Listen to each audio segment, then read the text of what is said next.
শীতের শুরুতেই রাজ্যে লাফিয়ে বাড়ছে ডেঙ্গি। 2 সপ্তাহে ডেঙ্গি আক্রান্ত প্রায় 4000 জন। নতুন করে ডেঙ্গি আক্রান্ত হয়েছেন তারা। শীতের শুরুতেই দেখা যাচ্ছে রাজ্যে এই ছবি। স্বাস্থ্য দপ্তর যে তথ্য দিচ্ছে তা অনুযায়ী চলতি বছরের 18 নভেম্বর পর্যন্ত রাজ্যে ডেঙ্গিতে আক্রান্ত হয়েছেন 27142 জন। ক্যান্সারে নেই আর ভয়, NCRI হবে এর জয়। আপনাদের ভরসা নেতাজি সুভাষচন্দ্র বোস ক্যান্সার হসপিটাল। পরিসংখ্যান বলছে সেপ্টেম্বরে সবথেকে বেশি 7199 জন ডেঙ্গিতে আক্রান্ত হয়েছেন। কথা বলবো আমাদের প্রতিনিধি সন্দীপ সরকারের সঙ্গে। সন্দীপ, কি জানতে পারছো? দেখো, স্বাস্থ্য দপ্তরের পরিসংখ্যান অনুযায়ী এই মুহূর্তে রাজ্যে ডেঙ্গি আক্রান্তের সংখ্যা বেড়ে হয়েছে 27142। এর মধ্যে শুধুমাত্র শেষ 2 সপ্তাহে রাজ্যে ডেঙ্গি আক্রান্ত হয়েছে নতুন করে প্রায় 4000 মানুষ। এবং এই যে 4000 মানুষ নতুন করে ডেঙ্গি আক্রান্ত হলেন, তা কিন্তু গত কয়েক মাসের পরিসংখ্যানের দিকে যদি আমরা তাকাই তাহলে বলতে হবে যে হঠাৎ করেই কিন্তু সংখ্যাটা বাড়তে শুরু করেছে। এবং এখনো পর্যন্ত স্বাস্থ্য দপ্তরের যা পরিসংখ্যান তাতে চলতি মাসে 18 নভেম্বর পর্যন্ত 4500-এর কাছাকাছি মানুষ ডেঙ্গিতে আক্রান্ত হয়েছেন চলতি মাসে 18 নভেম্বর অবধি। আর এর আগে নভেম্বরের আগে আমরা যদি অক্টোবরের দিকে তাকাই, সেখানেও প্রায় 7000-এর বেশি মানুষ ডেঙ্গি আক্রান্ত হয়েছেন। সেপ্টেম্বরেও 7000-এর বেশি মানুষ ডেঙ্গি আক্রান্ত হয়েছেন। এই অর্থাৎ ডেঙ্গি আক্রান্তের সংখ্যা কিন্তু রাজ্যে যে বাড়ছে তা যথেষ্ট উদ্বেগে রাখছে স্বাস্থ্য দপ্তরের আধিকারিকদের। এর মধ্যে এই যে রাজ্যে এখনো পর্যন্ত 27000-এর বেশি মানুষ ডেঙ্গিতে আক্রান্ত হয়েছেন, তার মধ্যে সবথেকে বেশি আক্রান্ত হয়েছেন মুর্শিদাবাদে। মুর্শিদাবাদে 5500-এর বেশি মানুষ ডেঙ্গিতে এখনো পর্যন্ত আক্রান্ত হয়েছেন বলে খবর। দ্বিতীয় স্থানে মালদা, সেখানেও প্রায় সংখ্যাটা 3000 ছুঁই আক্রান্তের সংখ্যা। এবং 3 নম্বরে উত্তর 24 পরগনা, সেখানেও প্রায় 3000 ছুঁই আক্রান্তের সংখ্যা। সেই দিক থেকে তুল্যমূল্য বিচার করলে কলকাতা পুরসভা এলাকাতে কিন্তু অন্যান্য বছর ডেঙ্গি বাড়লেও এবার ডেঙ্গি অনেকটা নিয়ন্ত্রণে রয়েছে বলে মনে করছেন পুরো স্বাস্থ্য আধিকারিকরা। কলকাতায় এখনো পর্যন্ত 1000-এর কাছাকাছি মানুষ ডেঙ্গিতে আক্রান্ত হয়েছেন, সংখ্যা এখনো 1000 ক্রস করেনি। ফলে এটা কলকাতা পুরো এলাকার ক্ষেত্রে কিছুটা স্বস্তির ছবি ধরা পড়লেও রাজ্যে সার্বিকভাবে কিন্তু যে সমস্ত জেলায় সেভাবে অতীতে ডেঙ্গির বাড়বাড়ন্ত দেখা যায়নি, সেই সমস্ত জায়গায় কিন্তু এবার ডেঙ্গি অনেকটা থাবা বসিয়েছে, সেরকমটাই মনে করছেন স্বাস্থ্য আধিকারিকরা। এবং তার জন্য প্রয়োজনীয় পদক্ষেপের উদ্যোগ নেওয়া শুরু হয়েছে বলে স্বাস্থ্য দপ্তরের বক্তব্য। ধন্যবাদ সন্দীপ।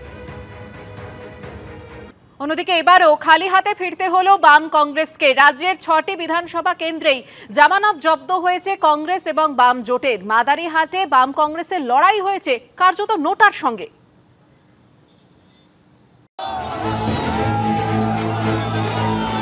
বিধানসভা উপনির্বাচনে তৃণমূলের জয় জয়কার, জয়ের ডবল হ্যাট্রিক করল রাজ্যের শাসক দল। ফের শোচনীয় পরাজয় হলো বাম কংগ্রেসের।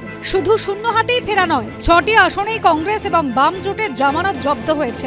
গত বিধানসভা এবং লোকসভা নির্বাচনে সিপিএম কংগ্রেস একসঙ্গে লড়াই করলেও এবারে উপনির্বাচনে হাত ধরেনি বামেরা। আইএসএফ এবং সিপিআইএমএল এর সঙ্গে আসন সমঝোতা হয়েছে, আর কংগ্রেস লড়াই করেছে এককভাবে।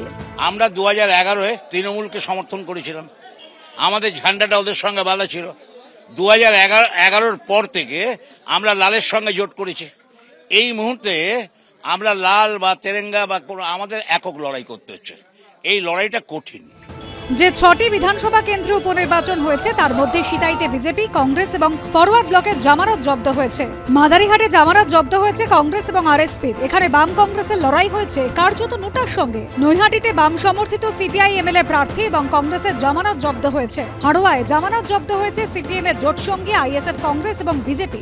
যে মেদিনীপুর একসময় ছিল কংগ্রেসের গড়, সেখানে কংগ্রেস নেমে গেছে 4 নম্বরে, আর সিপিএম প্রার্থী দ্বিতীয় হয়েছেন, তারও জামানত জব্দ হয়েছে। তালডাংরাতেও জামানত জব্দ হয়েছে সিপিএম এবং কংগ্রেস প্রার্থী। উপনির্বাচনের ফল কীরকম হয় আমরা সবাই জানি, শাসকের পক্ষে যায় বরাবরই। আর পশ্চিমবাংলার শাসক তো 1,60,000 ভোটে জেতার জন্য আছে।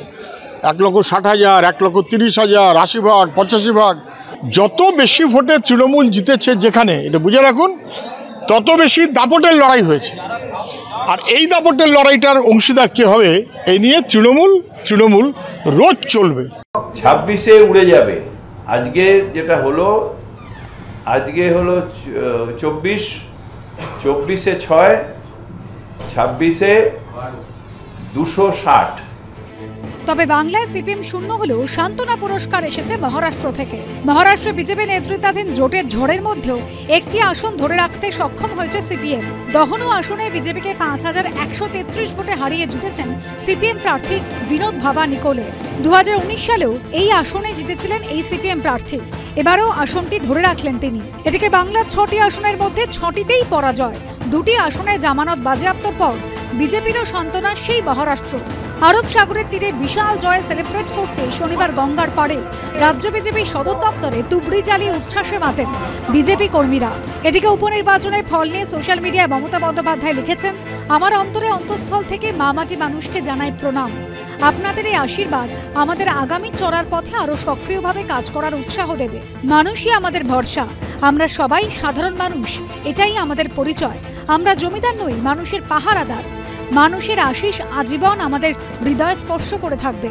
এদিকে একটা সময় নরেন্দ্র মোদী থেকে মমতা বন্দ্যোপাধ্যায়ের দলের হয়ে ভোট কৌশল তৈরি করেছিলেন যে প্রশান্ত কিশোর, এবার রাজনৈতিক দল তৈরি করে প্রথমবার বিহারে ভোটের ময়দানে নেমেছিলেন তিনি। কিন্তু বিহারের উপনির্বাচনে 4টি বিধানসভা আসনে হেরেছে প্রশান্ত কিশোরের দল।